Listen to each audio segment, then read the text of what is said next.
And every action we do creates results. So whatever action we do, whether it is arbitrary or purpose or accidental or by coincidence or by circumstance, they all have results. So therefore, since all actions have results, we try to create circumstances. The actions that people do will create positive results. An example, putting a Buddha Manjushri statue here, and then when people come here to admire the garden without knowing, they circumambulate. That's a circumstantial situation where they make an affinity to Manjushri. They don't know it. They didn't plan it. That's not their intention. They don't even understand it. But because you put Manjushri here, and you create a place where they circumambulate, whether this way, or they admire the beauty, you're creating a circumstance where people create an affinity with Manjushri and get blessed. Does everybody understand that? So a circumstantial creation of affinity or merit is done by a person who knows it for people or beings who don't. So all the animals that circumambulate, all the animals that sit near Manjushri, all the fishes that go around, all the insects, all the people, the tourists and guests, and all the spirits and ghosts and land gods who are suffering, who are alone, who died because they were very angry, they were very jealous, they were very attached, and they died with that state of mind, so they become wandering spirits. Even they get blessed when they see it. Why? Because we place this holy being here. Hence, in Buddhist places, they make Buddha statues everywhere. And they make it as big as possible so that people can be blessed on purpose. Meaning you know what it is, you go there on purpose. People can be blessed by circumstances. People can be blessed by accident, meaning, oh, they got lost and they see it. So many ways. Because our job is to liberate and bless people as much as possible. A lot of people, like the fishes in the pond in this life, they will not be able to practice Dharma. They will not be able to listen to Dharma. They will not be able to understand or comprehend Dharma. But by circumambulating around Manjushri every single day, unknowingly, even for food, they are making an affinity to Manjushri. Why? Because the object is holy. What's the object? Manjushri is holy. Does everybody understand that? Hence, in Buddhist organizations around the world, and Buddhist places around the world, and especially China these days, and Japan and all that, you see huge Buddhist statues outside, isn't it? That's the reason. Understand? A little better? That's the reason. People think, oh, it's such a waste of money, you should give to charity. Well, blessing people's minds is a form of charity. And the results of blessing their mind may not open in this life or immediately, but it will. Because any actions we do wasted or gone, correct? So they're stored. In fact, the very reason you're here with me and we're sharing Dharma together is because of some actions you created in the previous life. Do you guys understand? So some actions you created in the previous life created the circumstance for you to be able to learn the Dharma now. Perhaps you and I were fishes swimming around a pond with a Buddha statue, and we're here and I created the merit to be a monk. You created merit to be human to learn Dharma. Because whether you're a Rinpoche, you're a High Lama, you're a normal person, you're a monk, you're not, it doesn't make a difference. The law of karma applies to everybody with no exception. Okay? So if a Rinpoche does bad things, he will have bad karma. Simple as that. No exception. Rinpoches are not above anyone.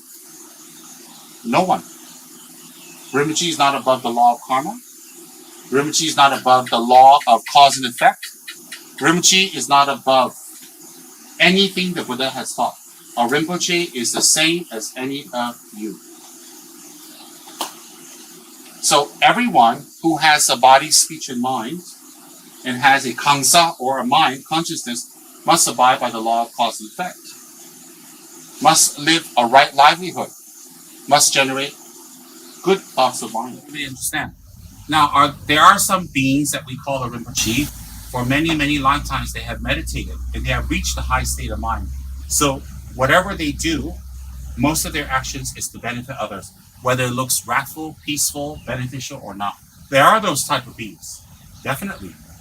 All right, like Saramji. Saramji can give you a piece of candy or hit you on the head. It will be a blessing because he's reached that level where there's no more self-grasping or selfishness. So whatever action is to benefit you. But for the rest of us, we got to be careful. We got to be alert and aware. So the rule of karma, cause and effect, makes an exception for no one. We are all the same according to Buddha's teachings. Does everybody understand? So I'm not better than you. I just know Dharma a little bit more. I'm not superior to you. I just have been in the Dharma longer, so I'm senior. So as a senior person, you show me some respect, or you give me some respect, and it's for that reason. It's not I'm trying to be better than you. You guys understand that? Because ultimately, all our minds are the same, unless you reach Buddhahood. Okay? So, all actions that we do can be circumstantial, accidental, on purpose, premeditated, unknowing. It can be many ways. And all those actions will result in karma. So, if we put a Manjushri statue here and some fishes swim around it, that's circumstances, right? Circumstantial. If somebody comes in here like a little kid, just wants to enjoy and play, and he runs around, that's accidental. If this lady comes here in the morning to circumambulate, that's on purpose. All these three kind of circumstances, they collect merit. Why do they collect merit? Because the object is holy. You're not putting a bottle of milk there to circumambulate, that has no power. You're putting a Buddha image. So when it's a Buddha image, whether it's intentional, accidental, knowingly, unknowingly, you still collect an affinity. You still collect some merit.